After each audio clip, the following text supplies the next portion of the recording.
Brian walked in the moment Thea took her seat. With a bright smile, he said, "You've arrived, Ems." "Thea." Saying that, he snapped his fingers. A row of waiters walked in with gifts in their hands. There were dresses, necklaces, and handbags. "Ems." "Thea. I took my time looking for these."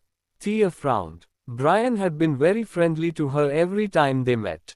She had refused his gifts many times now. "Mr. Grayson, how thoughtful of you." Gladys stood up and accepted the gifts. "Mom, what are you doing?" "We can't accept them," Thea hurriedly spoke. Gladys said with a smile, "We shouldn't let Mr. Grayson's efforts go to waste."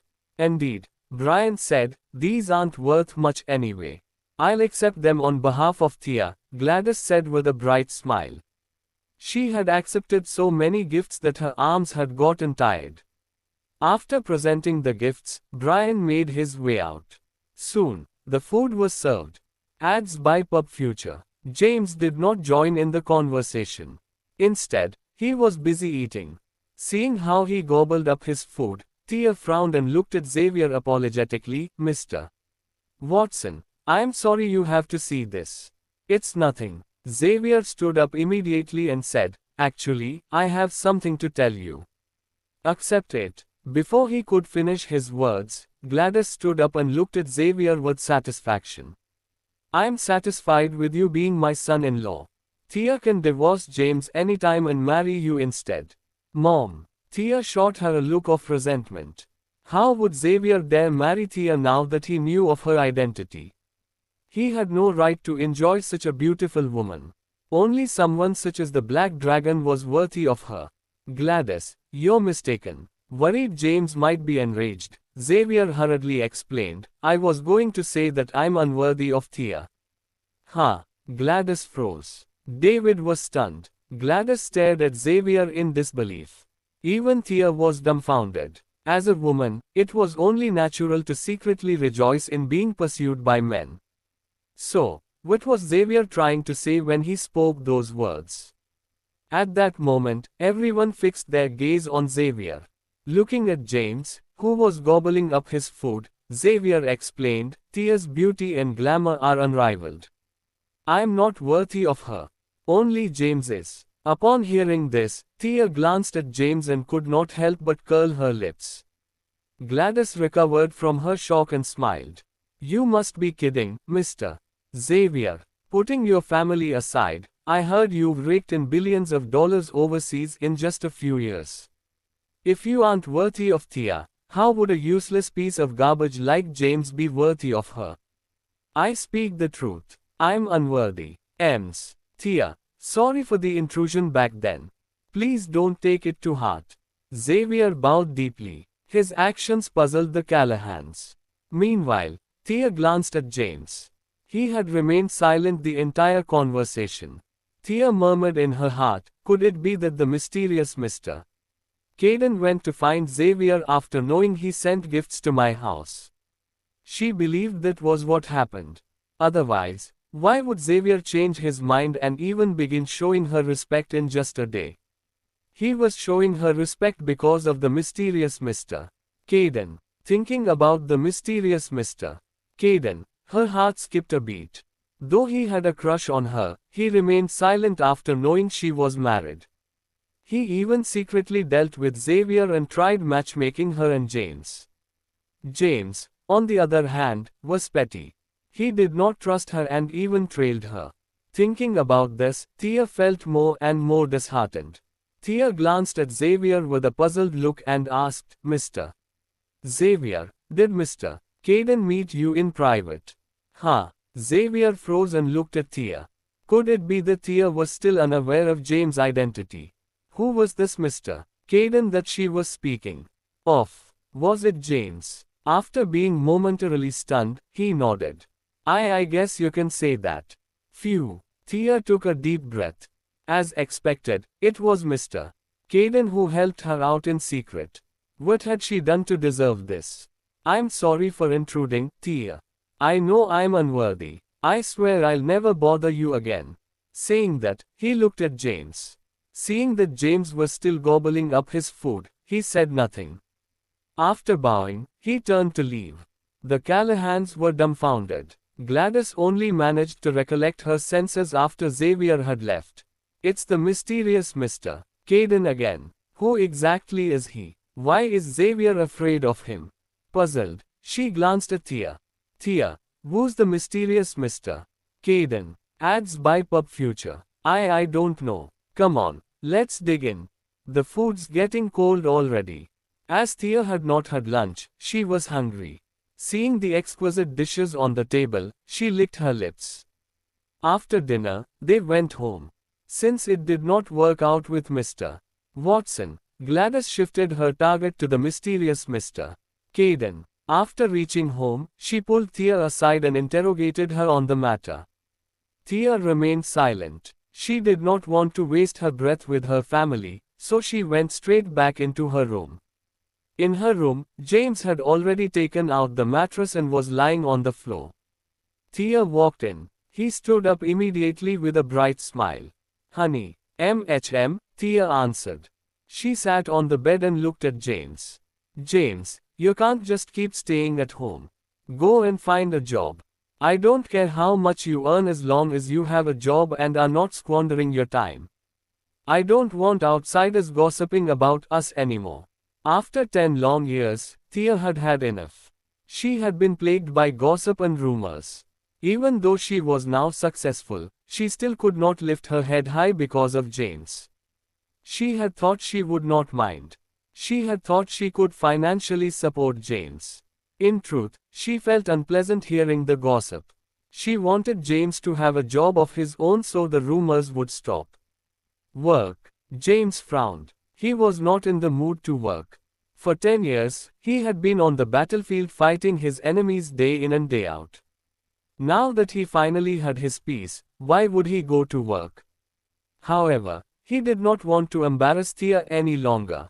I'll find a job tomorrow. He brushed her comments off. As for work, all he had to do was go to Transgenerational Group or Majestic Corporation and get himself a post. Thea could feel that he was being half-hearted. She sighed dejectedly. Let's sleep. I have to go to Pacific Group early tomorrow morning. By the way, stop sleeping on the floor.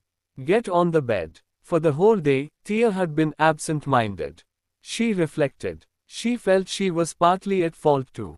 If her family had reprimanded James less and given him more respect, and if she had slept with James earlier, he would not have lost trust in her and secretly trailed her. Honey, do you mean it? James looked at Thea. Thea nodded. Although she looked down on James, he was still her husband.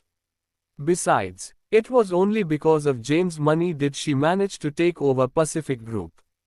Though he had helped her out many times, he still slept on the floor. Anyone would feel miserable.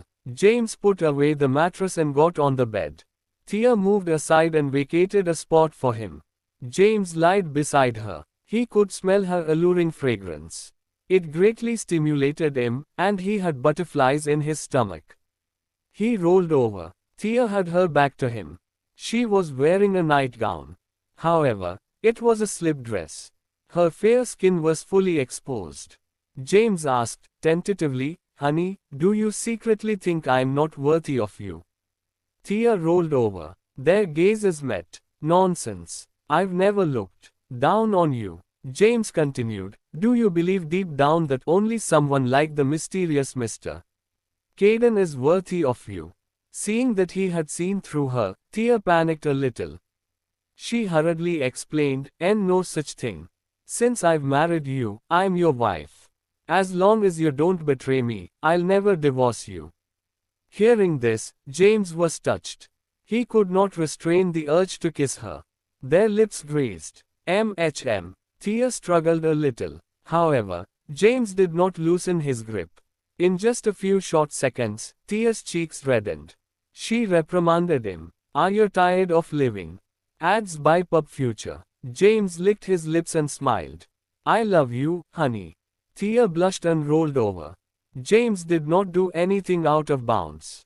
It was their first time sleeping together after being married for so long. Tonight, however, was uneventful. They merely fell asleep together. Nothing else happened. The night passed silently. Thea woke up early the next day. She changed into professional attire and headed to Pacific Group without eating her breakfast. James left the house too. Thea had ordered him to find a job last night. He believed it was time to find one. Even if he was not going to work, he should at least hold a nominal position. That way, outsiders would stop accusing him of leeching off the Callahans, and Thea would finally be able to lift her head high. However, what kind of position should he go for? The vice president of Transgenerational Group. The vice president of Majestic Corporation. James was at a loss. He felt that no one would believe that the son-in-law of the Callahans could be the vice president of a large corporation. Perhaps a bodyguard or a driver sounded more believable. James went to Common Clinic to discuss the matter with Henry. Meanwhile, Thea had gone to Pacific Group. After taking over the company, she focused on straightening out its operations. Today, while she was inspecting the company's accounts, she noticed there were still outstanding debts uncollected. She picked up the phone and called Larry, the vice president. "Come to my office. Soon." Larry arrived. Thea, I'm here." Thea looked at the accounts and frowned.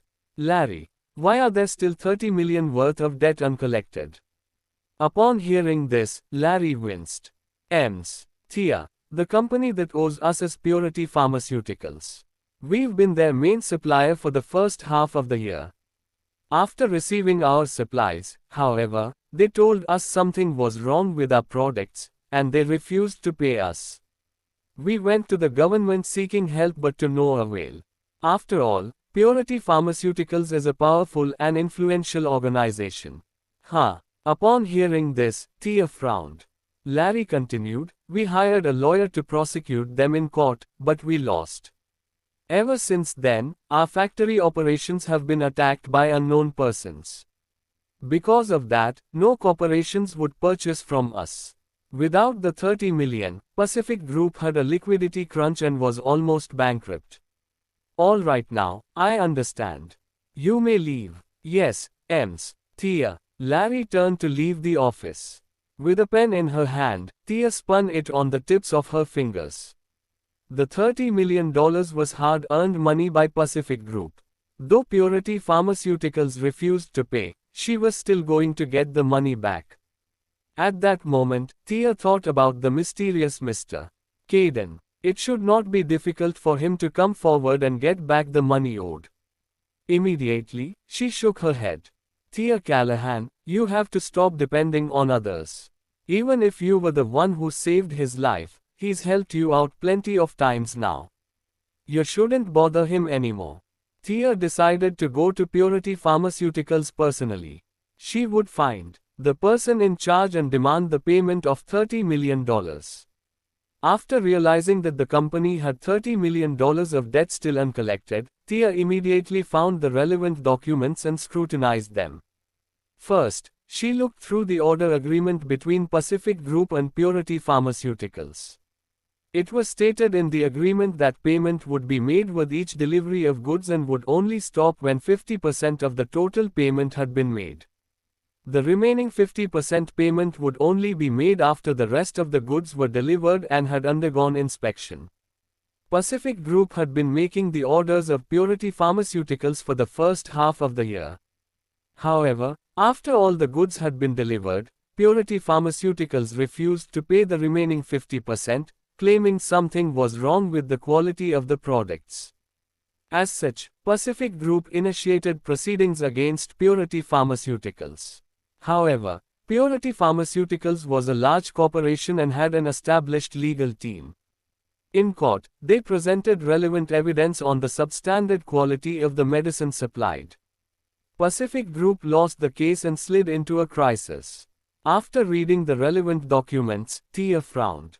It would be a rather arduous task to get the $30 million back. However, no matter how arduous the task was, she had to try. She immediately instructed Larry to arrange for a driver to bring her to Purity Pharmaceuticals. Ads by PubFuture. Purity Pharmaceuticals was a huge corporation. Though it was not as renowned as Celestial Group, Longevity Pharmaceuticals, and Abundant Group, it was still in the top 20 in Kensington, the capital of medicine. Its headquarters was an 8-story high tower. Entering the tower, she approached the front desk and inquired, "Hello, I'm Thea Callahan from Pacific Group.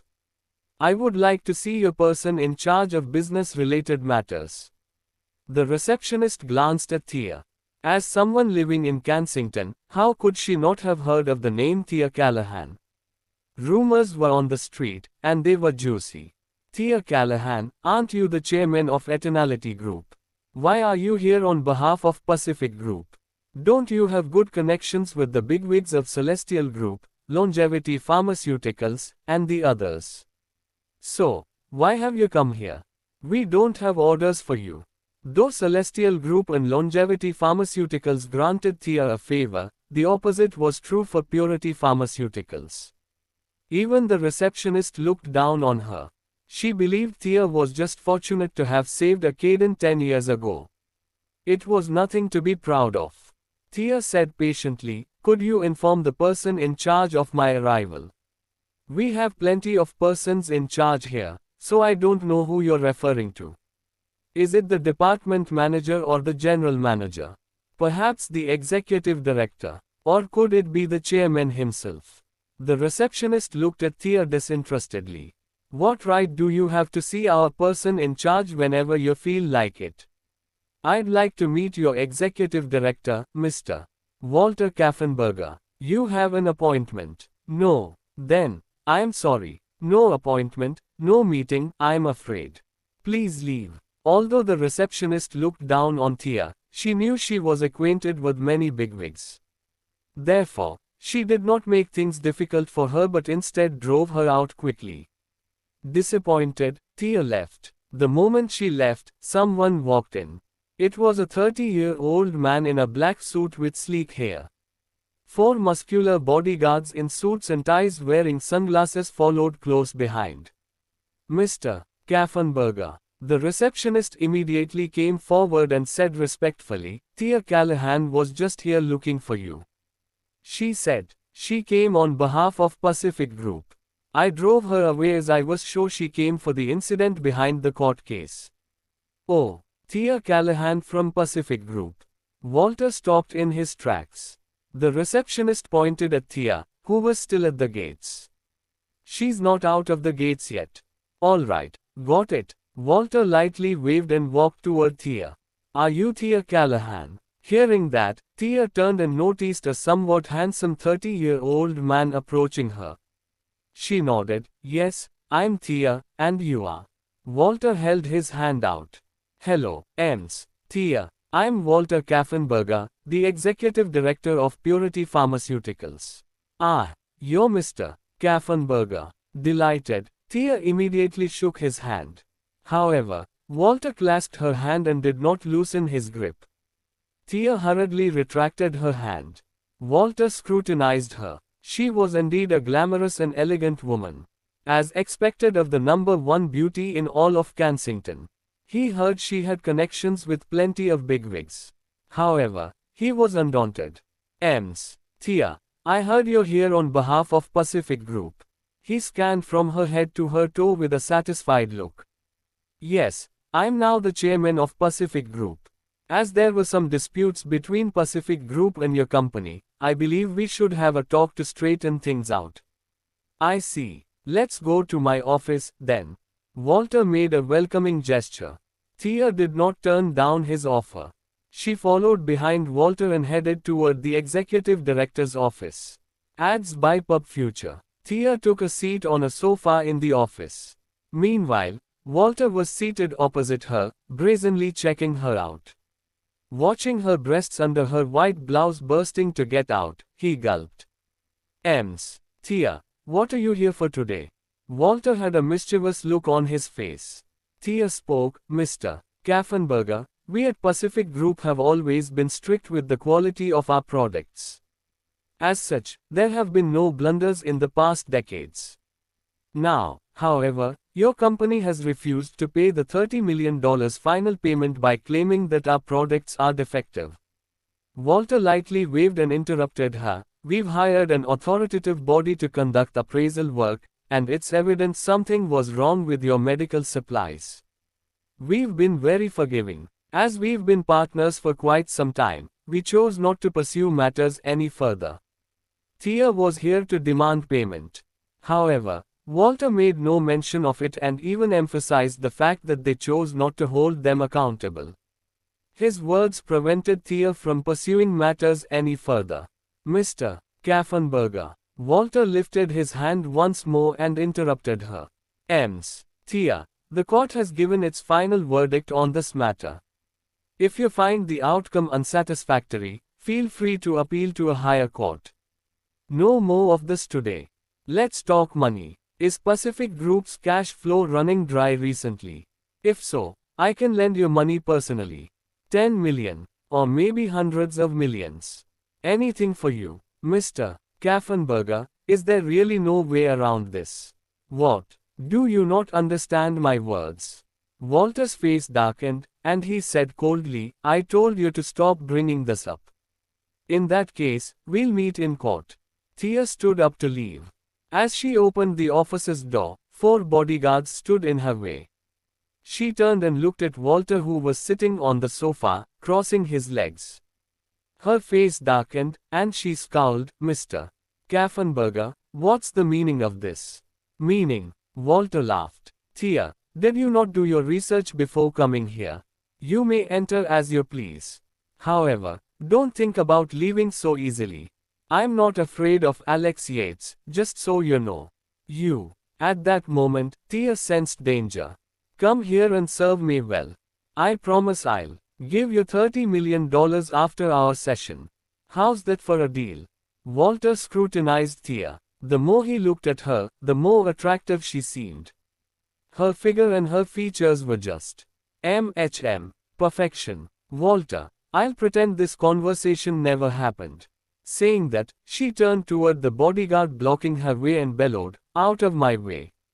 Let her leave. Walter grinned mischievously. He knew she would be back before long, crawling into his bed and servicing him. Thea left Purity Pharmaceuticals. Perfect. A gem. Walter was still immersed in Thea's beauty and could not return to his senses. There was desire written all over his face. He had long heard of Thea but had never seen her in person. He finally witnessed her beauty for himself today. He took out his phone and dialed a number. Come see me right now. Soon, a long-haired man dressed in a yellow t-shirt and with a slovenly appearance showed up with a bright smile. Mr. Walter, is something the matter? Get some men to go to cause some trouble at the Pacific Manufacturing Factory. Don't go overboard with it. Just do enough so that they're unable to operate normally, Walter instructed. Sure thing. That won't be a problem. Thea, I warned you. You'll be coming back to beg me very soon, Walter muttered with a playful smile. Thea returned to the Pacific Group. She was unhappy that she could not get back the money. She prepared various relevant materials and some evidence from Purity Pharmaceuticals, which had lost the case before. After sorting everything out, she started to get in contact with lawyers. Thea, ads by Pub Future. Larry showed up in a panic. What's the matter? Why you're so unruly and frantic? Where have your manners gone? Thea said with a frown. Thea, there's someone causing trouble in the factory. They're from Purity Pharmaceuticals. These people came to disrupt our operation in the past, and they're here again. Thea frowned after hearing the news. Walter threatened that she would need to look for him sooner or later. This was what he meant by it. Call the police, she said. That'll be useless, Thea, Purity Pharmaceuticals have a very solid background. They have people both in the underworld and legal departments. One of their major shareholders is a senior officer of Kensington who holds great authority. We've tried calling the police before, but the police didn't do anything after coming to our factory. These people continued to cause trouble after the police left. Is there no law in this place? Thea slammed the table furiously. Thea, Have you met with Walter of Purity Pharmaceuticals? What did you say to him? Why is he taking revenge on Pacific Group again? Asked Larry. Thea waved her hand. That's enough. You go back to work first. I'll handle this. Understood. Ems. Thea, you have to settle it as soon as possible. The factory finally resumed production, and if something happens again, the employees will surely be disappointed or even resign. All right. Larry turned and walked away. Thea was at a loss after he left. It was useless to call the police, and with her current abilities, she could not deal with such matters alone. There was only one person she could depend on to solve the problem, the mysterious Mr. Caden. Do I really have to seek his help? Thea shook her head. She did not want to bother the mysterious Mr. Caden. In fact, she no longer wanted to have anything to do with this Mr. Caden. She had a husband and was afraid of falling in love with this mysterious man. She refused to betray James. Thea sat in the office in a daze. In the afternoon, Larry revisited her office and reported that the group of troublemakers had severely disrupted the factory's normal operation. Thea was helpless with the situation and could only temporarily shut down the factory, giving the employees a day off work. James visited Henry to discuss a nominal job title. Henry had no helpful suggestion about such things. James thought about it and decided to assign himself a role in the transgenerational group to satisfy Thea. However, he was not in a hurry either.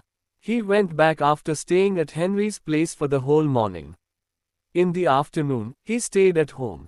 In the evening, Thea finally returned home. She looked depressed. James set up the meal and asked, "Honey, we can have dinner now. You seem a little down. Did something happen?" And nothing happened. Thea waved her hands and dismissed the question.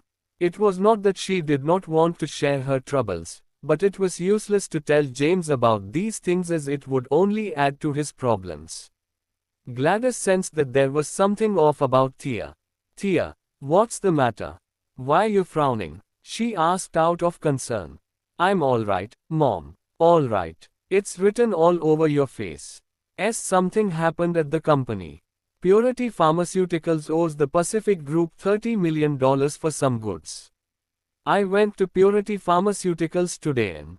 Thea explained helplessly. Thea retold the whole story to them.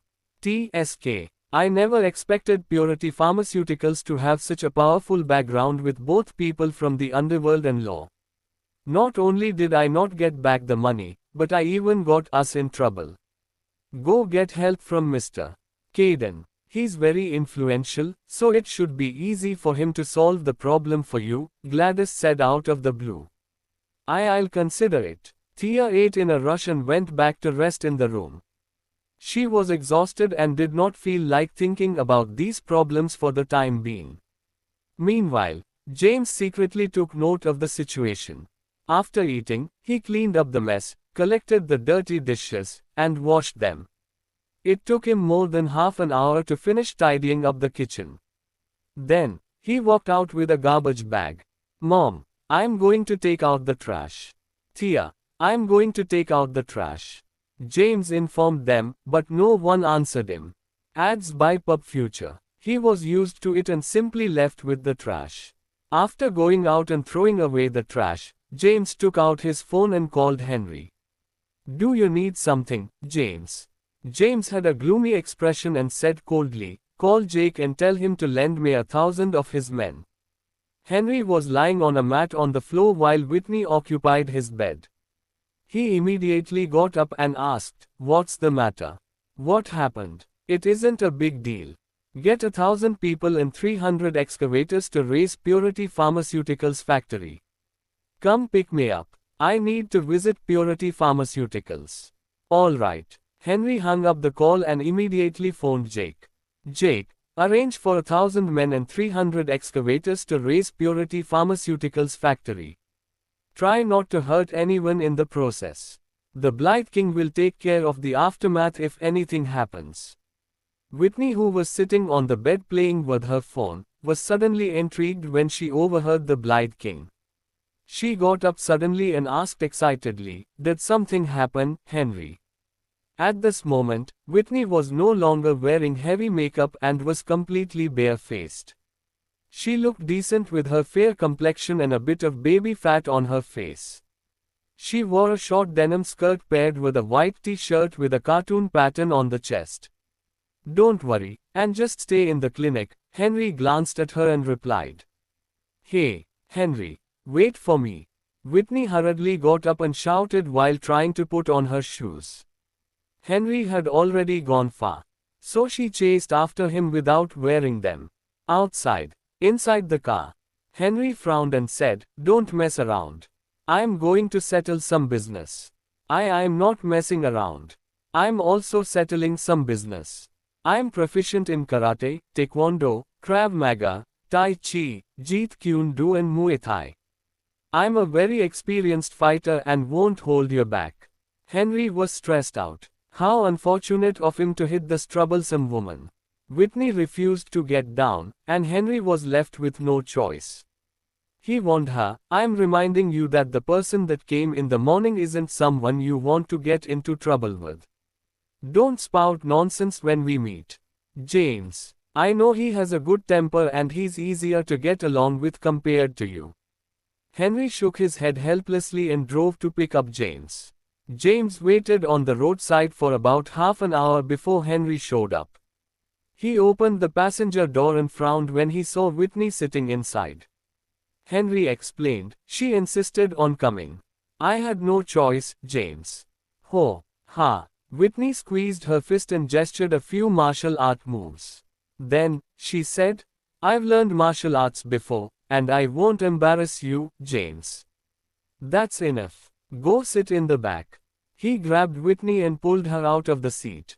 James got into the passenger seat. Whitney hurriedly opened the back door and got back into the back seat. "What happened, James?" "Purity Pharmaceuticals are fools to mess with Thea. Head to Purity Pharmaceuticals. I want to see who this Walter is to dare to provoke my wife," James said with a displeased expression. Henry did not manage to get an answer and simply drove to Purity Pharmaceuticals headquarters. When they arrived, Purity Pharmaceuticals employees had already left work, and the entire building was pitch black. "James, it's almost 10, and there isn't anyone left. Why don't we come back tomorrow?" "What tomorrow?" "Head to Purity Pharmaceuticals factory." "All right." Henry turned around and went to Purity Pharmaceuticals factory. The factory was located in the suburbs and was quite far away. While they were on the way to the factory, Jake had already gathered 1,000 men and 300 excavators heading there. Jake also had another identity as the genius doctor of Kensington, Jay Fallon. It was impossible for him not to know Purity Pharmaceuticals since he controlled the underground intelligence network. Purity Pharmaceuticals had many shareholders, including a senior official in the legal department. However, the real owners of the company were Infinite Commerce. Infinite Commerce was a large chamber of commerce throughout the entire country. Many bigwigs were in this chamber of commerce, including some prominent families from the capital. The Chamber of Commerce was not famous in Kensington but was well known all over the country. Jake would never offend Purity Pharmaceuticals if it was not for James. Since James had made the request, Jake would surely stand on his side. Ads by Pub Future. This was the Black Dragon of the Southern Plains. So what if they were a powerful chamber of commerce? There was only one fate for those who offended a person standing on the pyramid of power destruction. However, he could not deal with it personally because of his unique identity. Soon, 300 excavators and 1,000 people appeared outside of Purity Pharmaceuticals factory. The Pacific Group's factory was inferior to this massive factory with 10,000 employees. At this moment, the factory was working overtime. The security guards trembled in fear when they saw the 300 excavators and 1,000 people that appeared. Calling for support, calling for support. "We have a problem here. Security guards, we need immediate support." The factory security guards were notified in an instant. They quickly assembled at the gate. The 300 or more security guards became timid, and no one dared to leave the factory entrance when they saw the 300 excavators and 1,000 people outside. No one dared to act rashly after seeing the excavators. The person in charge of the factory quickly reported the situation to the higher-ups. Walter was in a clubhouse and entangled with a young model. His phone rang. Seeing that it was the factory manager, he answered the phone and impatiently scolded him, "Steven, do you have a death wish? Why you calling me at night?" Mr. Walter, we have a problem. A huge problem. There are 300 excavators and more than 1,000 people outside the factory right now. It's a terrifying scene, and it seems they want to raze Purity Pharmaceuticals factory to the ground. To the people inside, listen carefully. Immediately disperse and get out. Otherwise, don't blame us if anyone innocent gets hurt. Walter could hear the shouting through the speakers at the factory. Walter immediately cursed out, "Are they crazy? I want to see who dares to cause trouble in our factory today." He hung up the phone and made another phone call immediately. "Dawson, there's a problem at the factory. Get 3,000 people to support us at the factory instantly." He hung up and made another phone call. "Mr. Zaborowski, something has happened. Send 1,000 specialized police unit officers to the Purity Pharmaceuticals factory immediately." After making 2 consecutive phone calls, Walter dressed up and left the clubhouse. He ran multiple red lights on the way and speeded to the factory. James and Henry arrived exceptionally late. However, they did not make an appearance and simply watched from the car. The 300 excavators and thousands of people shocked those present. The factory manager was worried about accidents, so he immediately dismissed all the overtime workers. Soon, everyone working fled the factory. "Bring it down." Standing on an excavator in front, a man dressed in black clothing and a black hat gave the order. With the order, the 300 excavators started moving simultaneously. 300 engines began to roar in an instant.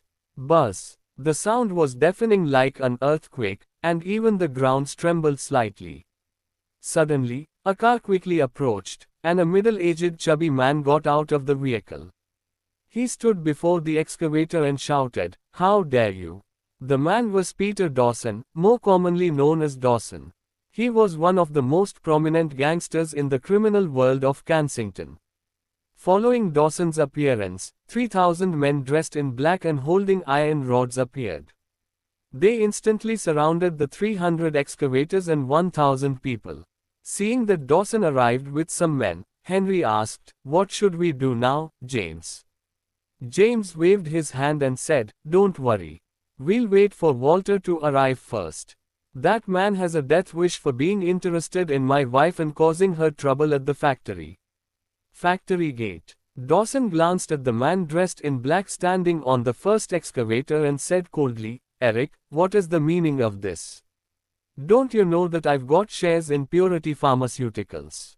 I've never had a conflict with Jake in the past nor have I offended him recently. So, what is the meaning of this?" Dawson recognized the man in black. This person was Eric Cadman, Jake's confidant. Eric got off the excavator and said, "Dawson, I'm acting on my boss's order. You better get out of the way and let me raise this place. Otherwise, this matter won't be over, and you'll be responsible for the consequences of stopping me." Ads by Pub Future. Are you threatening me? No one's ever dared to threaten me before. Dawson sneered. So what if I'm threatening you? Move, guys. Bring this place down. Who dares to touch it? Dawson roared. Who dares to move? The thousands of people around took a few steps forward with their weapons and shouted aggressively. The words threatening anyone who dared to move were deafening. At this moment, Walter arrived. He approached Dawson and called out, "Dawson." Inside a car far away from the factory. Henry pointed at Walter, who had just appeared, and asked, "James, is that Walter?" "It should be him. Let's go." James opened the door and got out of the car first. Henry turned around and glanced at Whitney, who seemed to be about to move. He scolded her, saying, "Don't go anywhere and stay in the car." PFFT. It's not like I wanted to get out. Henry got out of the car. At the factory gate, countless people began to confront each other. Suddenly, James and Henry approached. "Dawson." A voice sounded. Hearing the voice, Dawson looked up. Seeing James approaching, Dawson's legs instantly went weak, and his body fell to the ground. James came close to them and glanced at Walter, completely ignoring Dawson. "Are you the one troubling my wide?" James asked indifferently. "Who are you, brat?" Walter's face darkened. He did not recognize James. James said word by word, "James. Thea is my wife." Haha. Here I was thinking who it might be. It turns out it's the son-in-law of the Callahans. "You're right. I'm the one causing trouble for Thea." Slap. Dawson stepped forward, raised his hand, and slapped Walter's head. He had used a lot of strength. Walter was beaten and could not react to what happened for a while. Dawson lifted his foot, kicked Walter to the ground, and repeatedly beat him with his fists and legs. Walter was shocked. He was confused as to why Dawson would suddenly hit him. He begged for mercy while being kicked and punched, saying, "Dawson, I'm sorry. I'm sorry. I made a mistake. Stop hitting me. I'm begging you, please stop hitting me." After beating Walter for a while, Dawson fell to his knees and pleaded, "James, please treat me as a fool who made a mistake and forgive me this time." Walter was stunned to see Dawson kneeling on the ground. The person standing in front of them was the son-in-law of the Callahans, also Thea's husband James. Why was Dawson kneeling to him? Walter stood up, still puzzled by the situation. However, his knee was injured, and he fell back to the ground as soon as he stood up. James glanced at Dawson, who was kneeling on the ground, and said indifferently, "Are you going to stop me from raising down this place?" And no. Dawson did not dare to get angry and immediately said, James, you don't need to take any action. We'll do it ourselves." Afterward, he shouted, "What are you all doing?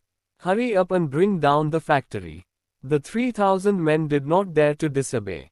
These men were the ones that went to the Cadence cemetery last time. The scene of 100,000 soldiers being dispatched was still fresh in their minds. They immediately asked the people in the excavators to get off and took over their job. Although driving excavators was a technical job, these men had normal jobs during the day, and many were proficient in controlling excavators. The 300 excavators' engines were started in an instant.